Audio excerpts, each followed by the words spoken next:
कि तू औरत का सम्मान तेरी बाणी का बोल तेरे अंदर ही फड़ जावे ते चंगा है कहते ते रात होवे ते अंदर तेरे पाक होने महत्व कहते सन अंतर मैल तीरथ था कहते अंदर तेरे महल ते तू तीर्थां ते गावे करे चोरी चकारी ते काम तेरा सारी दिन लुट खाज कर सारी दिन गल पटना अज मैं एक गल कहां साडे भगतां नवेड़ा हो जावे ਅਸੀਂ ਕਦੇ ਵੀ ਕਤਰ ਹੋ ਕੇ ਨਹੀਂ ਬੈਠੇ ਬਸ ਖੂਨ ਆਪੇ ਪੀਣਾ ਹੈ ਜੀਵ ਆਪੇ ਭੁੱਖੀ ਹੈ ਖੂਨ ਦਾ ਸਵਾਰਥ ਆਪੇ ਲੱਗਾ ਹੈ ਜੀ ਜੈ ਕਬੀਰ ਕਬੀਰ माननीय आदरणीय मनोज सिन्हा जी गवर्नर साहब JNK के आपके में विराजमान हुए हैं हम हार्दिक आपका अभिनंदन स्वागत करते हैं पूरी ही संगत आपका स्वागत करती है सारी ही कबीर जी का का स्वागत करे कोई भी जीवा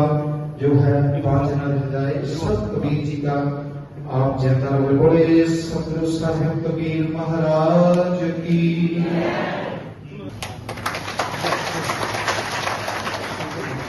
ये मेरे लिए परम सौभाग्य का विषय है कि आज के इस समारोह में मैं आपके बीच उपस्थित हो सका।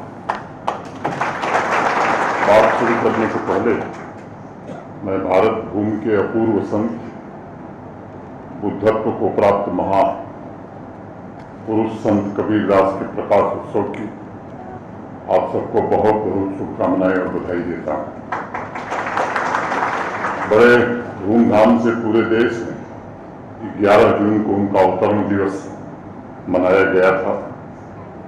अलग अलग क्षेत्रों में सामाजिक सद्भावना और समाज को जोड़ने का अतुलनीय उत्साह हम सबने देखा। उस दिन भी मैंने अपने संदेश के जरिए सभी जम्मू कश्मीर वासियों को हृदय से बधाई दी थी।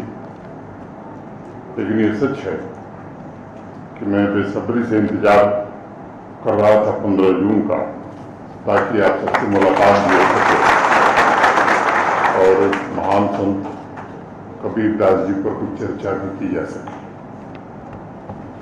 मित्रों, मैं मानता हूं कि भारत के गगन मंडल में एक से बढ़कर एक पहुंचे हुए संत हुए, आज भी मौजूद हैं, लेकिन उनमें कबीरदास जी को मैं सबसे अनूठा मानता हूं। हजारों वर्षों से भारतवर्ष के आध्यात्मिक जगत में परमात्मा की सच्ची राह दिखाने के लिए कोटि कोटि सदगुरुओं ने इस पुण्य भूमि पर अवतार लिया, लेकिन जिस सहज तरीके से और जिस साहस के साथ सकारात्मक परिवर्तन के लिए कबीरदास जी ने समाज की चेतना पर चोट किया, मुझे नहीं लगता है कि वो कोई दूसरा कर पाया। और उसी साहस की वानगी के लिए एक दोहा है जो मैं उद्धृत करना चाहूंगा। काबा फिर काशी भया, काबा फिर काशी भया, राम भया रही, मोट चून मैदा भया, बैठ कबीर की। कबीरदास जी कह रहे हैं कि साहस जैसे ही सांप्रदायिक सद्भावना स्थापित हुई, वैसे ही मेरे लिए काबा काशी बन गया। और भेदभाव के जिस शून्य ने हमारे बीच में विभाजन की एक लाइन खींच रखी थी, जिस दिन वह मिट गया तो वही मैदा बन गया और उसे ही मैं खा रहा हूं। इतने साहस और स्पष्ट तरीके से मुझे नहीं लगता कि कबीरदास जी के अलावा कोई दूसरा इसे कह सकता है। मुझे हर महापुरुष से कुछ सीखने की ललक रहती है, सीखा भी कुछ कुछ है।